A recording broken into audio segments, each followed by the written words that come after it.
Hello everyone. We will continue today with our last chapter.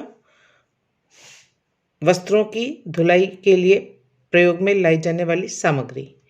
इसमें हमने detergents and soaps के बारे में अभी तक पढ़ लिया है। आज हम बात करेंगे कुछ अन्य शोधक पदार्थों की, कुछ अन्य पदार्थ जिनको कि हम वस्त्रों की धुलाई के लिए काम में लेते हैं या ले सकते हैं, राइट।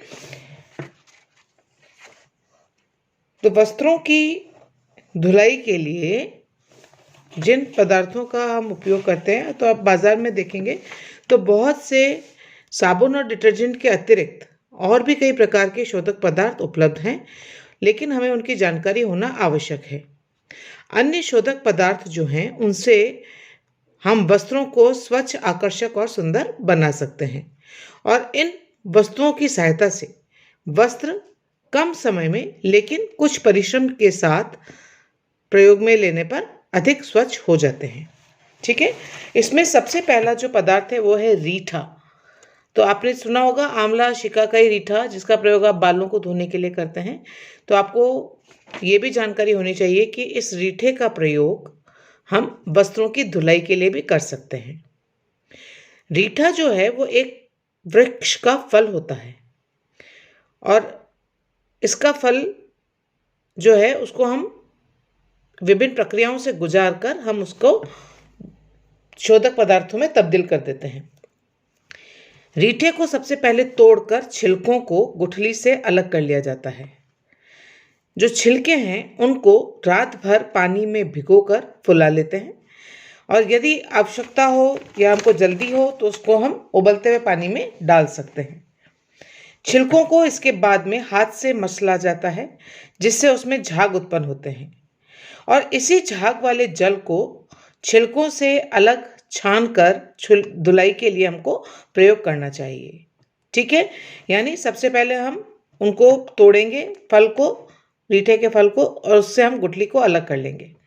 अब इन छिलकों को हम रात भर पानी में भीगने के लिए छोड़ देते हैं, और सुबह हम इसको हाथों से मसल करके, जब हम उसको मसलते हैं तो उसमें से झाग उत्पन्न होते हैं, और इस झाग वाले जल को ही जब हम छानते हैं तो छिलके अलग हो जाते हैं, और नीचे जो हमको छनित पदार्थ मिलता है उसका प्रयोग हम वस्त्रों की धुलाई के लिए करते हैं। हालांकि जो रीठा है वो श्वेत वस्त्रों की धुलाई के लिए उपयुक्त नहीं होता, क्योंकि यह उन पर पीलापन डाल देता है, या उसके उपयोग से पीलापन आ जाता है। लेकिन यह रंगीन छपे हुए कोमल, ऊनी, रेशमी और सूती वस्त्रों के लिए उत्तम शोधक पदार्थ है। इससे वस्त्र के रेशों और रचना को कोई हानि नहीं पहुंचती। रेशमी और ऊनी वस्त्रों के लिए रीठा किसी भी अच्छे से अच्छे साबुन की अपेक्षा अधिक उत्तम रहता है, क्योंकि अच्छे से अच्छे साबुन में भी कुछ न कुछ क्षार की मात्रा होती है, और इसके विपरीत रीठे की जो प्रतिक्रिया है वो अम्लीय होती है। इसमें क्षार की मात्रा बिल्कुल भी नहीं होती। जिन वस्त्रों के रंगों की अच्छी से अच्छे साबुन से गिरने की या निकलने की आशंका होती है, उनको हम रीठे से धो सकते हैं, और वे हम वस्त्रों को सुरक्षित कर सकते हैं। और इनमें भी जो जांतव रेशे हैं, जैसे जांतव रेशा कौन सा हमारा ऊन के लिए जो रीठा है वो उत्कृष्ट शोधक पदार्थ है। दूसरा जो इसके अंदर शोधक पदार्थ है, जिस प्रकार से रीठा है उसी प्रकार से शिकाकाई भी है। तो रीठे के समान ही शिकाकाई का प्रयोग भी हम वस्त्रों की धुलाई के लिए करते हैं। शिकाकाई है वो एक कांटेदार झाड़ी होती है, उसका फल होता है, और उसका नाम है एकेसिया कॉन्सिना। ये उस जो कांटेदार झाड़ी का नाम है, और उसका जो फल होता है उसको हम शिकाकाई कहते हैं।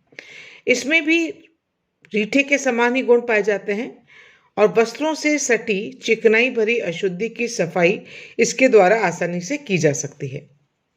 वस्त्रों के रंग की सुरक्षा भी शिकाकाई से की जा सकती है।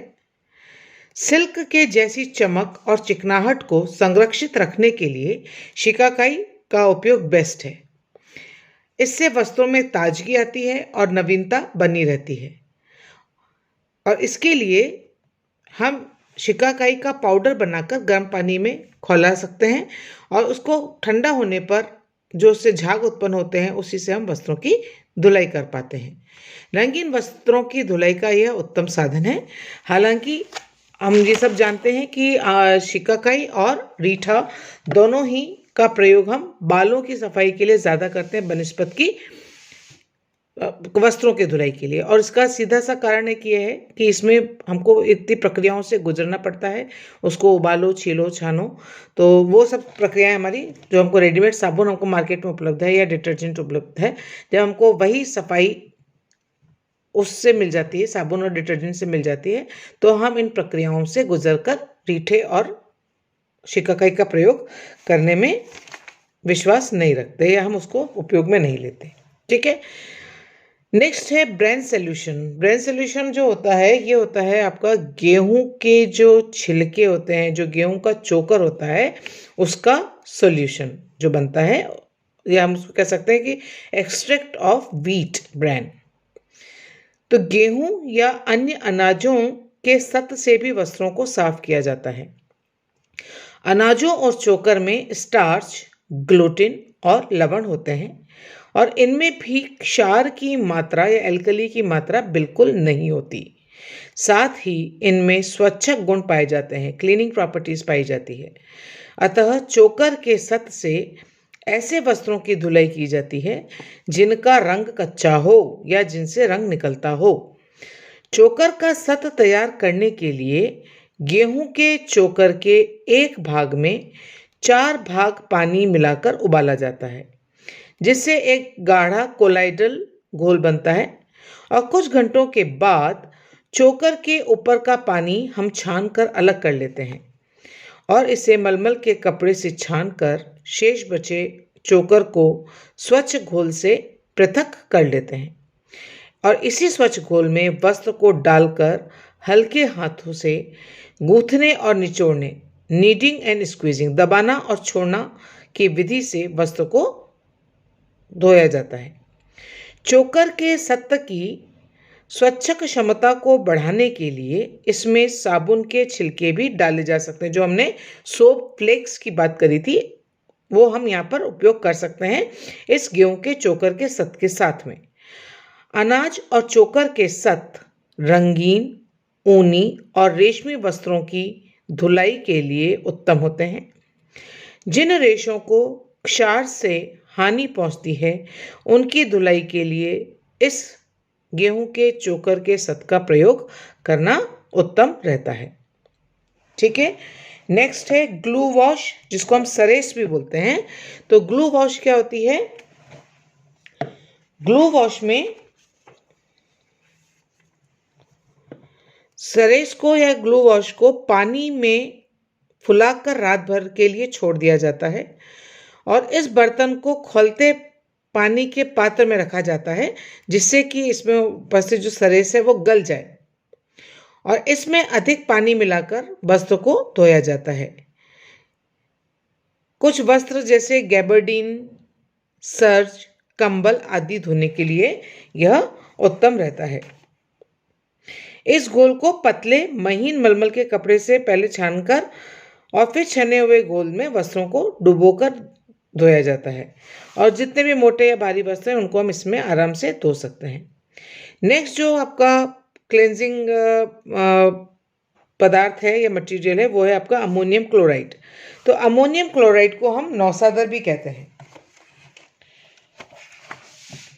इसका रासायनिक सूत्र होता है NH4Cl। ठीक है, NH4Cl, अमोनियम क्लोराइड। इसका उपयोग ऊनी और भारी वस्त्रों के लिए किया जाता है। नौसादर का गर्म पानी में घोल बना लेने के बाद गंदे वस्त्रों को इसमें डुबोकर धो लेना चाहिए और अंत में गर्म पानी से वस्त्रों को अवश्य धोना चाहिए। तो ये भी सेम ही है, सरेस की तरह ही हम अमोनियम क्लोराइड का भी प्रयोग करते हैं। इसके अलावा एक और पदार्थ है वो है पैराफिन। तो बहुत जो गंदे, मैले और चिकनाई युक्त वस्त्र होते हैं उनको धोने के लिए पैराफिन का उपयोग किया जाता है। पैराफिन का घोल तैयार करने के लिए 2 गैलन गर्म पानी में 1 आउंस यानी 40 ग्राम्स कपड़े धोने का जो सोडा होता है और 2 आउंस साबुन का छीलन या सोप फ्लेक्स डाला जाता है। जब सभी पदार्थ घुल जाते हैं तो इसे ठंडा होने के लिए छोड़ दिया जाता है और इसके बाद इसी ठंडे घोल में 2 बड़े चम्मच पैराफिन डालना होता है और पैराफिन डालने के बाद हम इसको अच्छी तरह हिलाकर घोल तैयार कर लेते हैं और इसी घोल में वस्त्र को डुबोकर हम इसको उबालते हैं। 5 से 10 मिनट तक उबालने के बाद इसे आंच पर से उतार लेते हैं और ठंडा होने के लिए छोड़ देते हैं। अब इसमें से वस्त्र को निकालकर रगड़कर साफ कर लिया जाता है। इससे वस्त्र पर जमी हुई चिकनाई युक्त गंदगी भी निकल जाती है और वस्त्र पूर्णतः स्वच्छ और साफ हो जाता है। लेकिन वस्त्र में से पैराफिन की अजीब सी गंध आती है और इस गंध को दूर करने के लिए हम वस्त्र को खुली हवा और धूप में सुखाते हैं, जिससे कि जो पैराफिन की महक है वो उड़ जाए और हम साफ वस्त्र को प्रयोग में ले सकें। ठीक है, इसके बाद में कुछ और एक शोधक पदार्थ और है जिसको हम बोलते हैं पेट्रो रसायन, पेट्रोकेमिकल्स जो होते हैं। तो पेट्रो रसायन से निर्मित अनेक संश्लेषित पदार्थ बनते हैं जो शोधक पदार्थ के रूप में उपयुक्त होते हैं। जैसे टिनोपॉल, पहले आता था सफ़ेदी उत्पन्न करने के लिए टिनोपॉल, आजकल तो शायद मार्केट में अवेलेबल नहीं है। तो टिनोपॉल के समान शोधक पदार्थों का उपयोग सफ़ेद या श्वेत वस्त्रों पर किया जाता है। इसका उपयोग करने के लिए सर्वप्रथम वस्त्रों को साफ हम धो लेते हैं। इसके पश्चात टिनोपॉल के घोल में आधा घंटा वस्त्रों को भिगोकर रखा जाता है। इस प्रक्रिया से वस्त्र अधिक सफ़ेद और चमकदार हो जाते हैं। 1 बाल्टी पानी में 1 चम्मच टिनोपॉल के अनुपात में इसका प्रयोग किया जाता है। नायलॉन, लिनन के लिए अलग प्रकार का टिनोपॉल मार्केट में उपलब्ध है। तो ये टिनोपॉल का हो गया। इसके बाद एक और है स्वच्छक तरल, क्लेंजिंग फ्लूइड्स भी होते हैं कुछ जिनका प्रयोग जिनको हम अन्य शोधक पदार्थों के अंतर्गत लेते हैं। तो स्वच्छ तरल अमोनिया, साबुन की छीलन, मिथाइलेटेड स्पिरिट और ग्लिसरीन को मिलाकर विशेष विधि से इन स्वच्छक तरल को तैयार किया जाता है। इसके लिए सबसे पहले गर्म पानी में साबुन की छीलन को डालकर इसे अच्छी तरह खौलाते हैं। सोप फ्लेक्स को गर्म पानी में डालकर खौलाया जाता है। जब साबुन का छीलन या सोप फ्लेक्स पूरी तरह गल जाते हैं तो इसे आंच पर से उतारकर ठंडा होने के लिए रख देते हैं और इसी ठंडे घोल में अमोनिया, ग्लिसरीन और मिथाइलेटेड स्पिरिट को मिलाया जाता है और मिश्रण को हिलाकर एक साथ कर लिया जाता है। इसी तैयार मिश्रण को स्वच्छक घोल कहते हैं या क्लेंजिंग सॉल्यूशन कहते हैं। इसे हम बोतल में भरकर ढक्कन लगाकर संग्रहित कर सकते हैं, यानी हम उसको बाद में प्रयोग के लिए भी इसको रखा जा सकता है। वस्त्रों की धुलाई के लिए आवश्यकतानुसार स्वच्छक तरल को साधारण जल में मिलाया जाता है और वस्त्र की धुलाई की जाती है। स्वच्छक तरल जो हैं वो रेशमी, ऊनी, उत्कृष्ट सूती, रेयॉन और अन्य जो डेलिकेट वस्त्र हैं उनकी धुलाई के लिए ये सर्वश्रेष्ठ रहते हैं। तो गर्ल शोधक पदार्थ जिनका प्रयोग हम वस्त्रों को धोने के लिए करते हैं। साथ में आपको PDF दिया जा रहा है, इसमें आपको सारे आपके जितने शोधक पदार्थ हैं, साबुन के गुण हैं, साबुन और अपमार्जक में अंतर है, ये सारा आपको टेबुलर फॉर्म में दिया गया है। उसको आप अच्छे से देख लीजिए, याद कर लीजिए और जो चीज़ समझ में नहीं आए वो आप पूछ सकते हैं। और इसी के साथ में आपका धुलाई का ये चैप्टर जिसमें जितने शोधक पदार्थ और अपमार्जक और साबुन थे वो यहाँ पर समाप्त होता है। अगली क्लास में मिलेंगे, तब तक के लिए गुड बाय।